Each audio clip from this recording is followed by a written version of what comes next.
All right, welcome to all. UPSC CSAT crash course की ये video number है 7th। इससे पहले 6 वीडियोस ऑलरेडी रिलीज कर चुके हैं। अलग अलग टाइप के क्वेश्चन, अलग अलग टाइप के कॉन्सेप्ट उसमें हमने किए और हमारा पूरा एम यही रहता है कि 66 प्लस मार्क्स किस तरह से आप इजली जो है कवर कर पाएँ। नाउ हमारी स्ट्रेटेजी सिर्फ ऐसे टाइप ऑफ क्वेश्चन नहीं है, बल्कि इस टाइप के क्वेश्चन हम कैटेगराइज करते हैं जिससे कि जो है लार्ज नंबर ऑफ जो क्वेश्चंस हैं उससे आने की प्रोबेबिलिटी रहती है। दूसरा, उस क्वेश्चन को हम कॉन्सेप्ट वाइज समझाते हैं, यानी कि अगर आपको बेसिक भी पता नहीं है, बेसिक मैथ्स आपकी छोटी हुई है, आपकी 12th के बाद मैथ्स नहीं थी, फिर भी आप उसको ईजिली करके ले जाओगे। तो इस तरह से क्वेश्चन और कॉन्सेप्ट हम आपको बताते हुए चलते हैं। एम क्या है? 66 प्लस मार्क्स। अभी जो ऐसे क्वेश्चन हम करने वाले हैं उसके लिए कोई एक अलग से कैटेगरी नहीं बनी है, बट हमारी कैटेगरी में वो कहलाता है हैबिचुअल।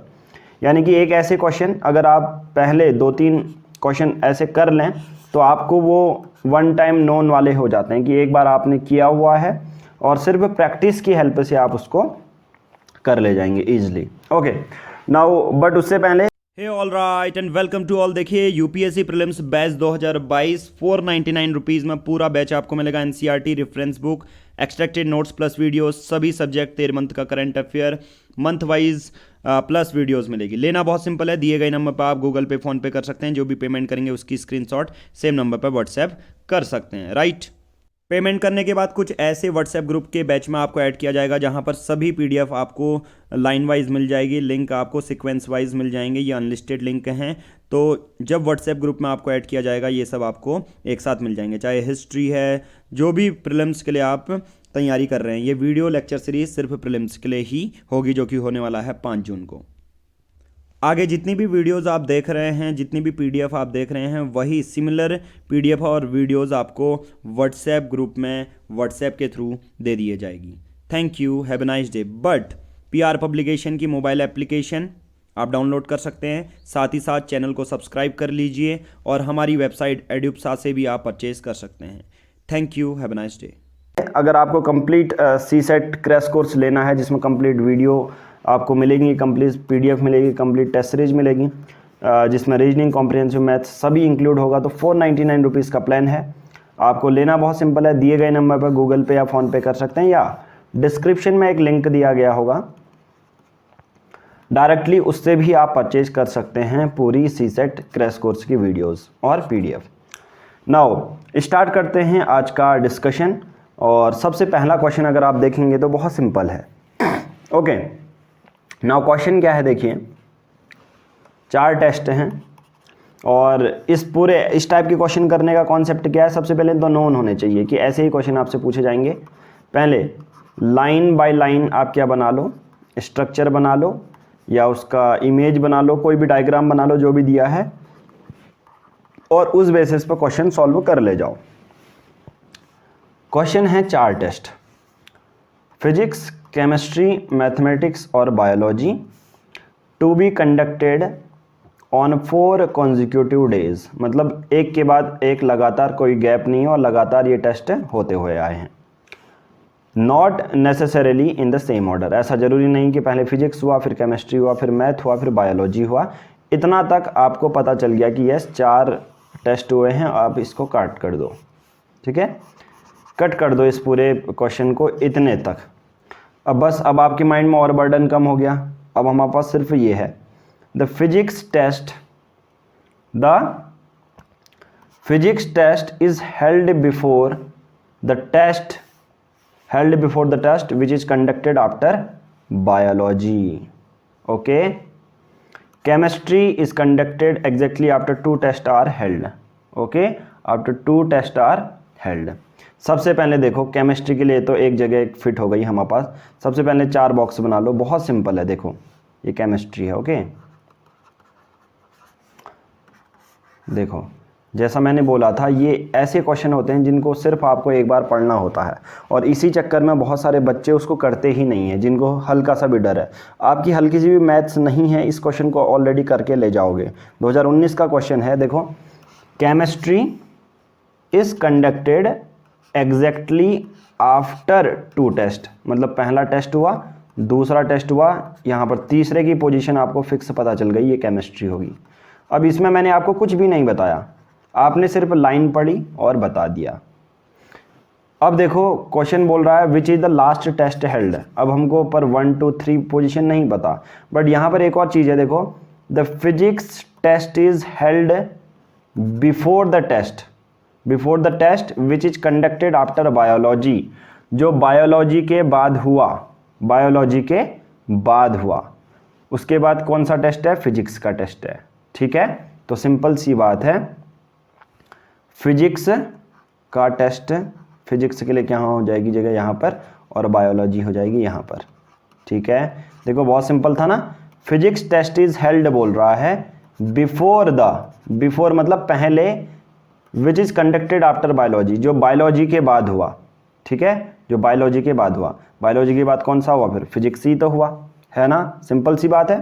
तो लास्ट में क्या हो जाएगा? ये मैथमेटिक्स हो जाएगा। ये क्या हो जाएगा? मैथमेटिक्स हो जाएगा।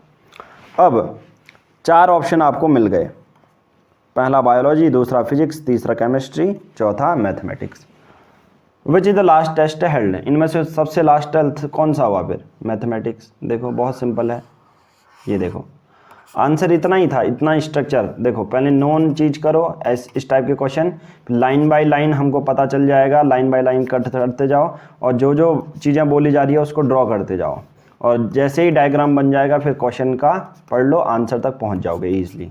तो आंसर क्या हो जाएगा? Mathematics. Okay, right. Now next question आता है, इस टाइप के जो क्वेश्चन होते हैं इसमें स्टेटमेंट दिए हैं फर्स्ट, सेकंड और थर्ड, और फिर एक क्वेश्चन दिया है, और उसके बेसिस पर, इस क्वेश्चन के बेसिस पर आंसर निकालना है।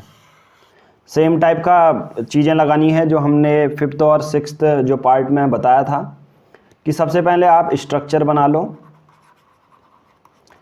ईच स्टेटमेंट 1, स्टेटमेंट 2, स्टेटमेंट 3 को पढ़ लो, और उसके बाद फिर क्वेश्चन देखो, क्वेश्चन का मतलब ये वाला, और इस क्वेश्चन के अकॉर्डिंग आंसर चूज़ करो। बस सिंपल सा है कॉन्सेप्ट, मैं कुछ हर चीज़ में अलग अलग नहीं बता रहा हूँ, सिंपल सी बात है। स्ट्रक्चर आप बनाओ, स्टेटमेंट चुनो, क्वेश्चन देखो, फिर आंसर पे आ जाओ। Statement 1, rate of population growth मतलब जनसंख्या बढ़ना, is increasing in the country, मतलब पॉपुलेशन बढ़ रही है, पॉपुलेशन यहाँ पर से क्या पता चल रहा है? इंक्रीज हो रही है। ठीक है, rate of population growth is increasing in the country. Okay, ये स्टेटमेंट 1 है। नाउ डेथ रेट मतलब मरने की जो रेट है वो डिक्लाइन हो रही है in the country compared to birth rate. Okay, statement 2 भी ये बता रहा है कि डेथ रेट डिक्रीज हो रही है, वो भी ज़्यादा तेज़ी से as compared to birth rate. ठीक है, तो यहाँ पर भी इस स्टेटमेंट से भी क्या पता चल रहा है कि पॉपुलेशन तो बढ़ रही है। ये देखो ना, डेथ रेट मतलब जो लोग मर रहे हैं वो कम हो रहे हैं, डेथ रेट डिक्लाइनिंग फास्टर। तो इस स्टेटमेंट 2 से भी हमें क्या पता चला कि यार जनसंख्या बढ़ रही है, पहले स्टेटमेंट में भी दूसरे में भी जनसंख्या बढ़ रही है, ये पता चला। ओके, अब इनको पढ़ना ही नहीं है, जो मैंने बोला S1 S2 को पढ़ लिया तो कट कर दो, बर्डन मत बनाओ अपने माइंड में। अब आ जाओ S3 में। S3 में क्या है? The birth rate is declining faster in country compared to death rate. ठीक है, the birth rate is declining faster, जो बर्थ रेट है वो भी डिक्लाइन हो रही है faster in country compared to death rate. S3 में इसी का उल्टा बोला गया है। ठीक है, सेकंड का अपोजिट बोला गया है। ओके, अब यहाँ पर क्वेश्चन देखो, क्वेश्चन बहुत सिंपल है कि rural urban migration is taking place regularly in the country. चौथा, ठीक है, रूरल, ये क्वेश्चन नहीं है, ये चौथा पॉइंट है कि रूरल अर्बन माइग्रेशन भी हो रहा है, रूरल से अर्बन माइग्रेशन भी हो रहा है कंट्री में। ओके, तो 4 ऑप्शन, 4 S4 हो गए, ये S4 स्टेटमेंट भी हो गया। अब इसमें से which one of the following conclusion में be true in the light of above facts. 4 fact दिए हैं, इसके बेसिस पर, 4 फैक्ट के बेसिस पर जो क्वेश्चन है उसके बेसिस पर आंसर निकालो, कंक्लूड करो, ये बोल रहा है। ओके, देखो इसमें पहला है the rate of population growth is increasing due to rural urban migration. पहला ये बोल रहा है कि क्या रेट ऑफ पॉपुलेशन बढ़ रही है रूरल अर्बन माइग्रेशन की वजह से। हो सकता है बट पूरी तरह सत्य नहीं हो सकता, क्योंकि हमें 3 स्टेटमेंट भी पढ़ने हैं। और मैं ऑलरेडी बता के आया हूँ आपको, जो एक्सट्रीम कंडीशन वाले होते हैं ना, हमेशा ये ट्रिक है, ट्रिक मान के चलो या कुछ भी मान के चलो, क्योंकि हैबिचुअल अगर आप हो जाते हो कि तो आपको पता चल जाता है जो एक्सट्रीम पॉइंट होते हैं जिसमें ओनली आता है, नन आता है, ऑल आता है, तो ये थोड़े से डाउटफुल होते हैं, इनको ध्यान से देखा करो। The rate of population growth is increasing due to decline death rate only, तो मैं इसको पढ़ूंगा भी नहीं, डायरेक्ट माइनस कर दूंगा, क्योंकि सिर्फ इसी की वजह से नहीं होता। चौथा पढ़ लेते हैं, ए में सक्थाम है, चौथा पढ़ लेते हैं, the rate of population growth is increasing due to the faster declining death rate than in birth rate. देखो अगर आप देखोगे ठीक है कि रूरल अर्बन माइग्रेशन सही है, बट इन 4 स्टेटमेंट में सबसे ज़्यादा देखो यहाँ पर यही बोल रहा है डेथ रेट और बर्थ रेट वाला, डेथ रेट और बर्थ रेट वाला, यहाँ पर भी डेथ रेट और बर्थ रेट वाला। तो अगर आप देखोगे तो ज़्यादा सही कौन सा पॉइंट है, वो चौथा है, जिसमें डायरेक्टली इसने बताया कि the rate of population growth is increasing due to faster decline in death rate than in birth rate. Death rate कम हो रहा है तो सिंपल सी बात है पॉपुलेशन बढ़ेगी। तो आंसर डी सही है, ज़्यादा सही है, ए भी सही है बट ज़्यादा सही हमें इसमें निकालना पड़ता है, right. Okay, now next question आते हैं, question number 220। A ate grapes and pineapple, बस जितना है वो बनाते चलो। ए ने क्या खाया, ग्रेप से भी खाया, पाइनएप्पल भी खाया, राइट। ए ने ग्रेप से भी खाया, ए ने पाइनएप्पल भी खाया। मैंने कहा ऐसे क्वेश्चन में लाइन बाय लाइन पढ़ो, लाइन बाय लाइन पढ़ो, जब स्ट्रक्चर या डायग्राम बन जाए उसके बाद आंसर में आ जाओ, है ना 3 स्टेप। लाइन बाय लाइन पढ़ो, हर लाइन को कट भी करते जाओ, फिर डायग्राम बनाओ, फिर आंसर तक पहुंचो। अब मैं इसको कट कर दूंगा हमेशा के लिए।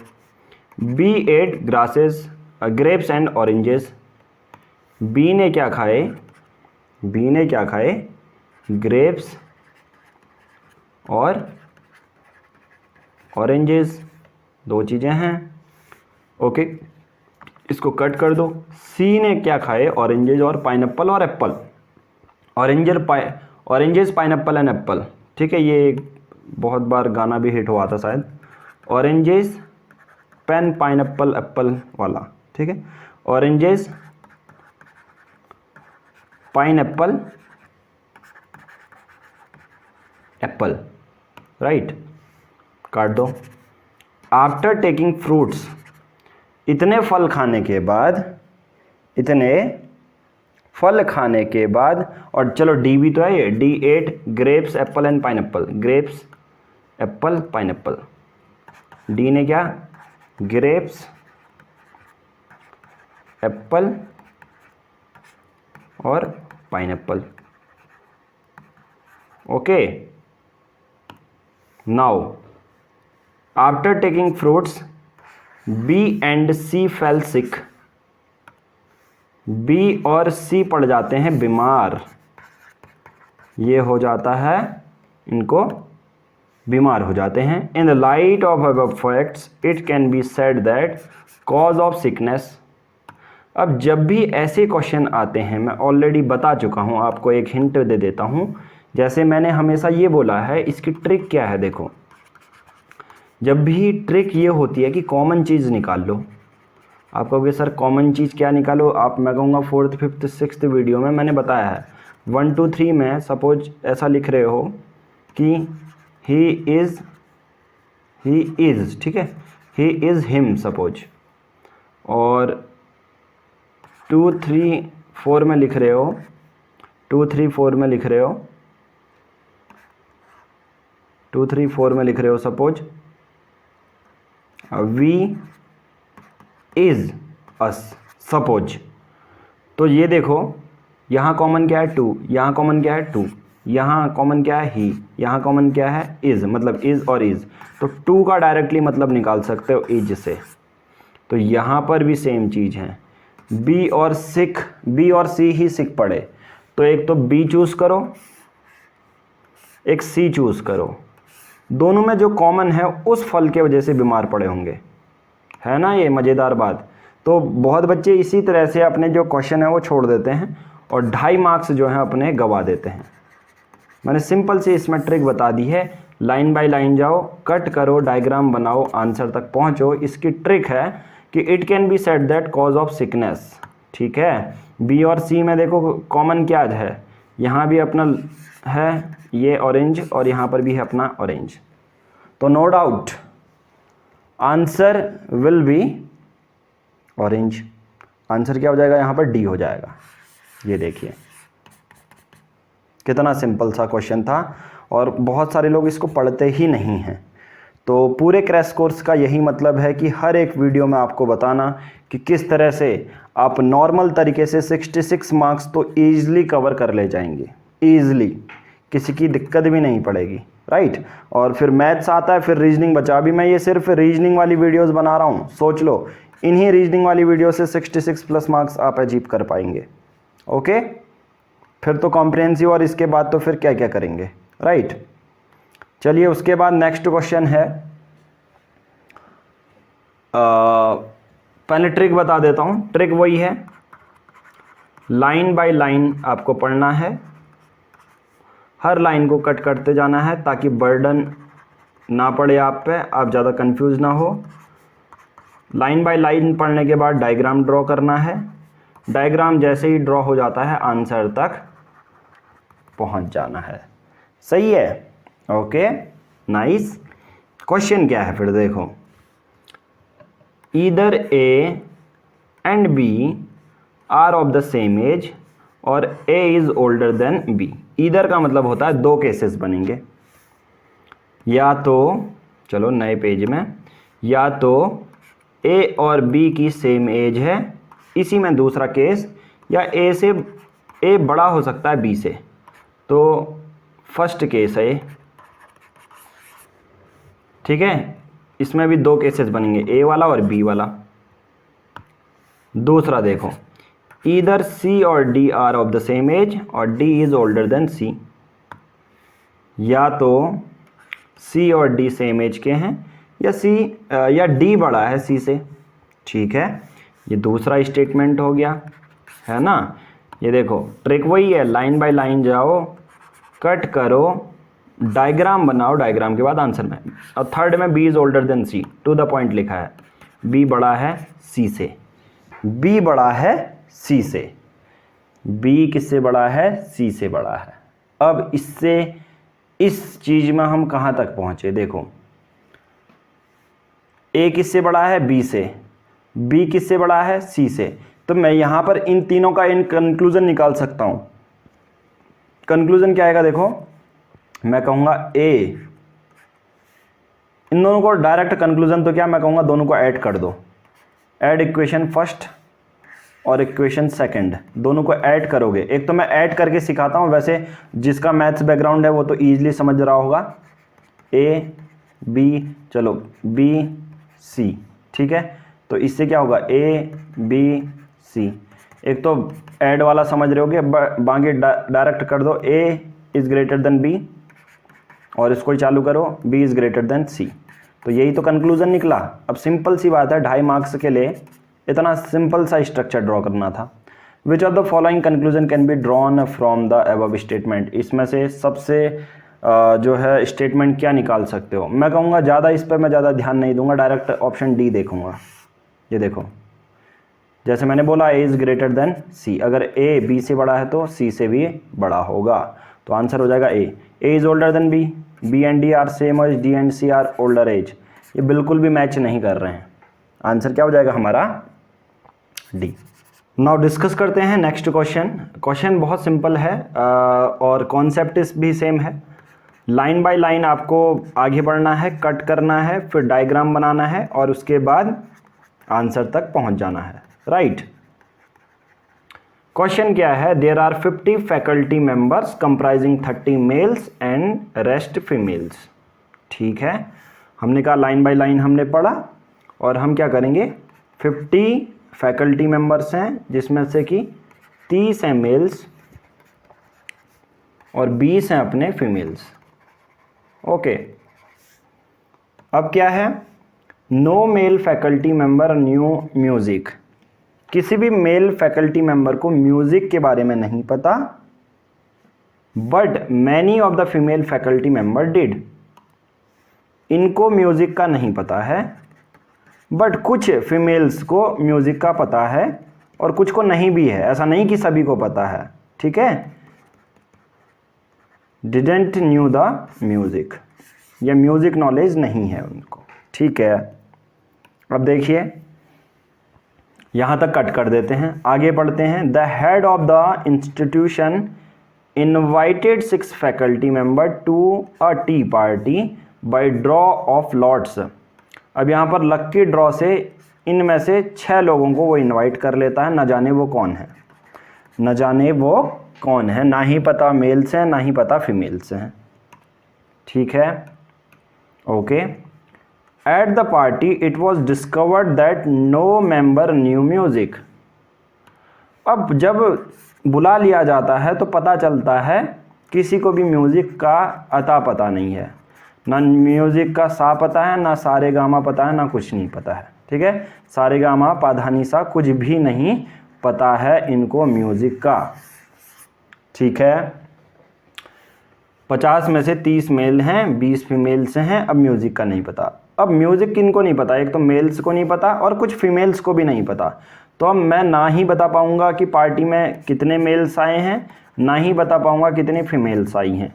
पूरे मेल्स भी हो सकते हैं, पूरी फीमेल्स भी हो सकती हैं, क्योंकि मेल्स को भी नहीं पता, फीमेल्स को भी नहीं पता। अगर म्यूज़िक वाला कोई आया रहता तो पक्का वो फीमेल होती, म्यूज़िक वाला कोई पार्टी में आया रहता तो वो पक्का फीमेल होती। तो क्वेश्चन ये है कि कंक्लूजन क्या निकाला जा सकता है इससे। मैं कहूँगा ज़्यादा ऑप्शन मत देखो, सीधे आओ डी पे। डी वाला ऑप्शन देखो, nothing can be said about the gender composition of the party। बहुत सिंपल सी बात है कि मेल्स फीमेल्स के बारे में कुछ कहा ही नहीं जा सकता। दूसरा, आंसर तक पहुंच चुके हो, बट अभी तक मैं जो ट्रिक या हिंट देते आया हूं उसके बदले आप ऑप्शन ए देखो। देखो यहां पर ओनली आया है तो ओनली वाले डायरेक्ट एलिमिनेट करो आप लोग, ठीक है। बी और सी तो गलत ही हैं, डी आपके तक आंसर में पहुंचा चुका हूं, सही है। नाउ अब जो नेक्स्ट क्वेश्चन हम करेंगे, कुछ तरह से ऐसे क्वेश्चन होते हैं जिनमें आपको एज्यूम कर लेना पड़ता है, कुछ चीज़ें एज्यूम कर लेनी पड़ती है। अब ऐसे क्वेश्चन आपको देखने को मिलेंगे आगे।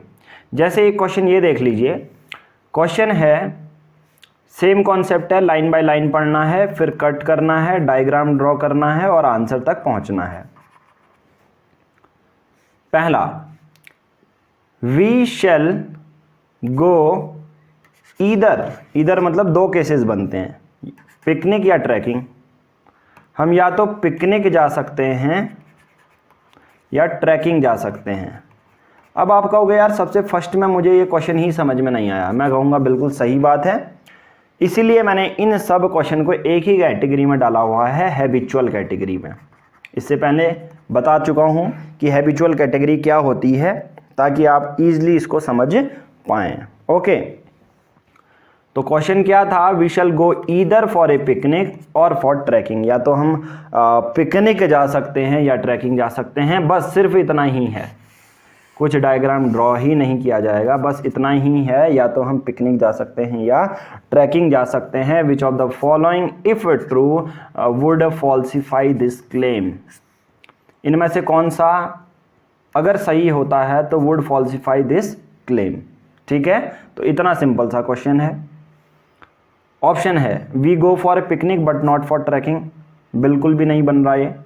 We go for picnic but not for trekking, हम पिकनिक जाते हैं बट ट्रैकिंग नहीं जाते हैं। 2 केसेस हैं, या तो हम पिकनिक ही जाएंगे या ट्रैकिंग ही जाएंगे। ओके, क्वेश्चन इस टाइप के क्वेश्चन पढ़ो और ऑप्शन खुद ही आप चूज कर लोगे कि क्या पॉसिबल आंसर हो सकता है, ठीक है।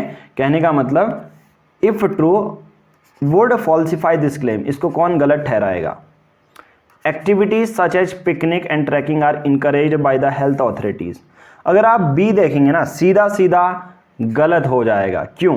क्योंकि देखो क्वेश्चन में अलग बात की जा रही है। क्वेश्चन में तो हेल्थ अथॉरिटीज या इस चीज, और इस टाइप के क्वेश्चन में अपना सेल्फ एजम्पशन नहीं लगाना, ये चीज याद रखना।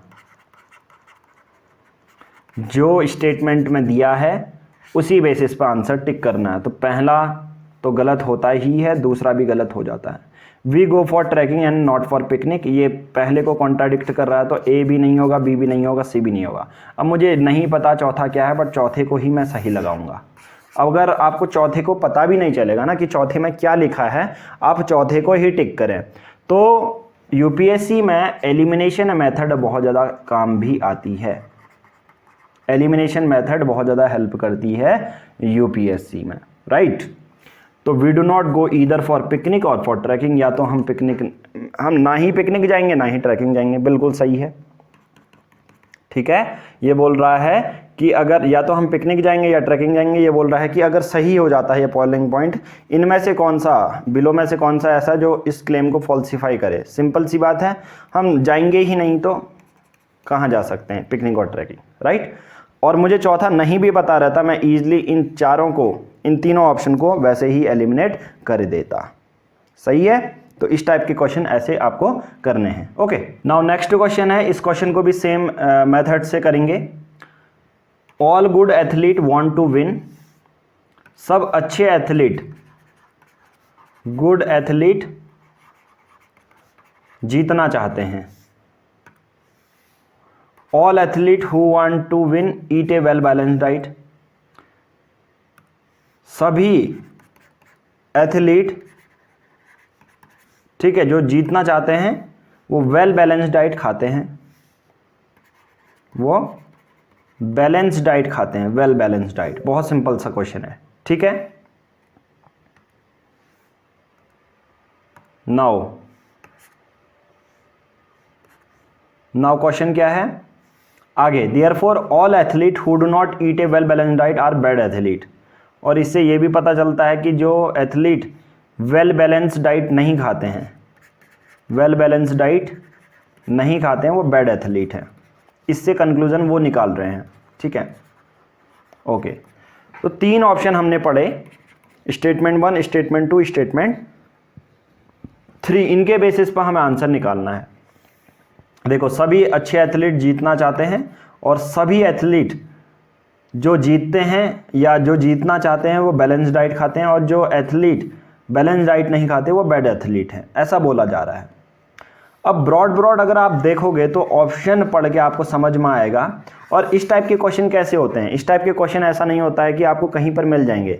इस टाइप के क्वेश्चन ये होते हैं कि बार बार इन क्वेश्चन को अगर आप देखोगे, सेम क्वेश्चन को रिवाइज करोगे ना, इस क्वेश्चन को रिवाइज करोगे तो अगला जो 2021, 2022, 2023 में प्रीलिम्स होने वाला है उसको ईजिली आप ऐसे क्वेश्चन को कर लोगे। पहला देखो, पहला ऑप्शन तो आप इजीली रॉन्ग कर दोगे, no bad athlete wants to win.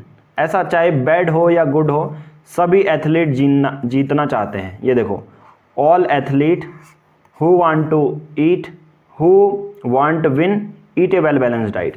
तो no bad athlete want to win, अगर आप देखोगे इस कंक्लूजन से ऐसा कहीं भी नहीं लग रहा कि बैड एथलीट जीतना नहीं चाहते हैं। सभी एथलीट जो हैं जो रेस में हिस्सा लेंगे वो जीतेंगे ही। तो पहला वाला डायरेक्टली क्लोज कर दोगे, ठीक है। दूसरा वाला देखो, नो एथलीट, कोई एथलीट ऐसा नहीं है बोल रहा, who does not eat a well balanced diet is a good athlete, ठीक है। Who does not eat a well balanced diet, no athlete who does not eat a well balanced diet is a good athlete. अगर आप B point देखोगे, to the point इन्हीं statement के बारे में बात कर रहा है वो, ठीक है। इसी पूरे जो स्टेटमेंट का कंक्लूजन की बात कर दिया कि no athlete who does not eat a well balanced diet is a good athlete, क्योंकि वो क्या है, वो तो बैड एथलीट है, राइट। वो तो क्या है, बैड एथलीट होगा। और तीसरा देखो, ये कुछ हद तक सही हो सकता है। अब हमें देखना है चार ऑप्शन में से कौन ज़्यादा सही है, और या ये भी सही हो सकता है। तो बी वाले को हम चूज करेंगे, इसको रॉन्ग नहीं करेंगे। सी वाला देखो, every athlete who eats a well balanced diet is a good athlete.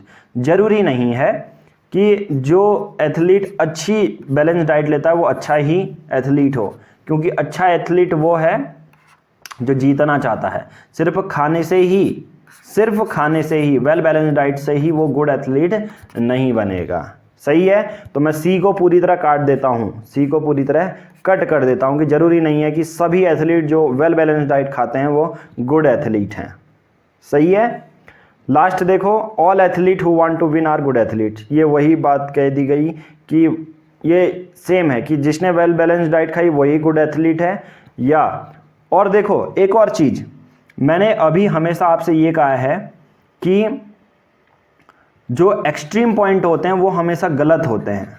कुछ कुछ ट्रिक होती हैं, यही तो चीज़ें होती हैं ना कि पहले आपने ऑलरेडी क्वेश्चन कर लिया है, तो ट्रिक क्या है, बहुत सिंपल सी बात है।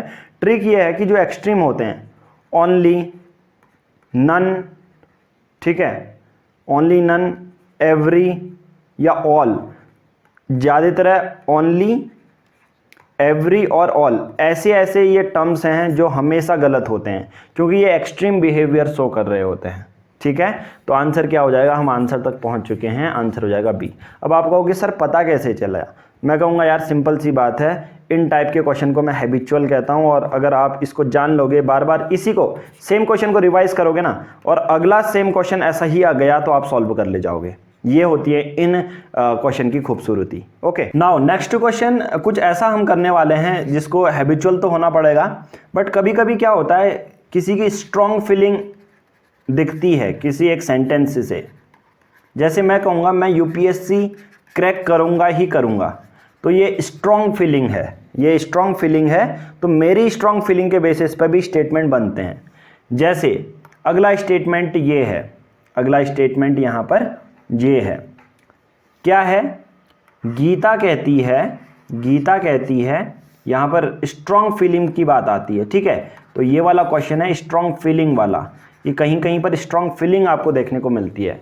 गीता बोलती है कि Naresh has become better boxer since he started meditation, कि नरेश अच्छा बॉक्सर बनता जा रहा है या बन चुका है, has become a better boxer since he started meditation, जब से उसने, तो गीता बहुत सिंपल सी बात करती है, जब से नरेश ने मेडिटेशन किया हुआ है वो अच्छा बॉक्सर बन चुका है। राधा कहती है इम्पॉसिबल, देखो ये जो वर्ड है यहाँ पर ये स्ट्रॉन्ग फीलिंग दर्शाता है। ठीक है, स्ट्रॉन्ग फीलिंग दर्शाता है। राधा कहती है कि नहीं, एक बॉक्सर जो है सबसे इंपॉर्टेंट चीज़ है, एसेट इज हिज एग्रेसिवनेस, मतलब जो गुस्सा आना होता है, एग्रेशन होता है, वो होता है।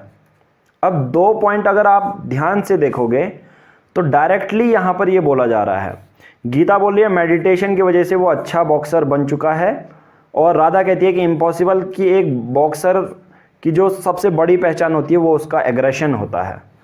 तो जो राधा का स्टेटमेंट है रिफ्लेक्ट्स हर बिलीव्स दैट, उसका भरोसा क्या है कि मेडिटेशन की वजह से मे बी एग्रेशन कम हो जाए, यही तो इसका भरोसा है ना, तभी तो इसने ये बोला। अब देखो ऑप्शन पढ़ोगे तो ईजिली समझ पाओगे। ऑप्शन ए में लिखा है meditation tends to make a person less aggressive, या एग्रेशन उसका कम कर देता है, तो मैं कहूँगा बहुत हद तक ए स्टेटमेंट सही है। ऐसा क्यों, मैं कह रहा हूँ राधा का स्ट्रॉन्ग बिलीव है कि जिसमें एग्रेशन होगा वही अच्छा बॉक्सर है। तो सिंपल सी बात है, गीता के पॉइंट को किस पॉइंट में वो झुटला रही है कि मेडिटेशन इम्पॉसिबल है, कि मेडिटेशन से कहीं ना कहीं एग्रेशन कम हो जाता है, जो कि ए जो ऑप्शन है वो कहीं ना कहीं बहुत हद तक सही ऑप्शन है। बट मैं कहूँगा यार 4 ऑप्शन आपको पढ़ लेने चाहिए क्योंकि ज़्यादा सही ऑप्शन भी मिल सकता है, बट ए हमारी लिस्ट में है, बकेट लिस्ट बोलते हैं ना कि यार हाँ चल अगर ये आंसर सही हो जाएगा कुछ नहीं बचेगा। तो बी देखो, meditation has little or no effect on person who practice it, तो गलत है क्योंकि यहाँ पर डायरेक्टली ये डिनाई कर रहा है स्ट्रॉन्ग फीलिंग को, तो बिल्कुल तरह खारिज कर दे रहा है कि मेडिटेशन का लिटिल इम्पैक्ट होता है, तो यहाँ पर तो सीधे एग्रेशन के बारे में बात ही नहीं की गई। See, Naresh was poor boxer earlier because he was not aggressive enough, यहाँ पर कुछ ऐसी बात ही नहीं की जा रही है कि नरेश अच्छा बॉक्सर है या बेटर बॉक्सर है या पुअर बॉक्सर है, ये आउट ऑफ बॉक्स है। सी वाला स्टेटमेंट डायरेक्टली कैंसिल कर दोगे, बी वाला भी कैंसिल। बी वाला कुछ हद तक सही हो सकता था बट ज़्यादा सही इससे ज़्यादा ए है। ठीक है, डी देखो, Naresh would not have taken to meditation as he was a boxer, या आउट ऑफ बॉक्स है, कुछ अलग ही बता रहा है, ठीक है।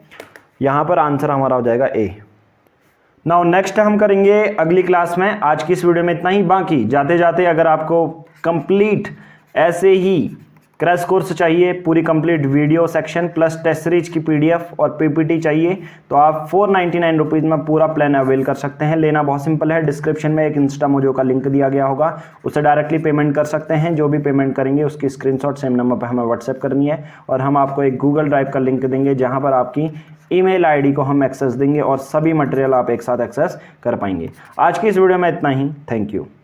बाकी आप हमसे कनेक्ट कर सकते हैं टेलीग्राम में। आपको बिना स्पेस दिए टेलीग्राम में पीआर पब्लिकेशन सर्च करना है। आप हमारी एंड्रॉयड एप्लीकेशन पीआर पब्लिकेशन भी डाउनलोड कर सकते हैं, और बहुत सारे क्वेश्चन पूछने के लिए रिगार्डिंग एनी एग्ज़ाम पंकज बोरा 534 इंस्टाग्राम की आईडी है। मैसेज भेज के अपनी क्वेरी आप पूछ सकते हैं।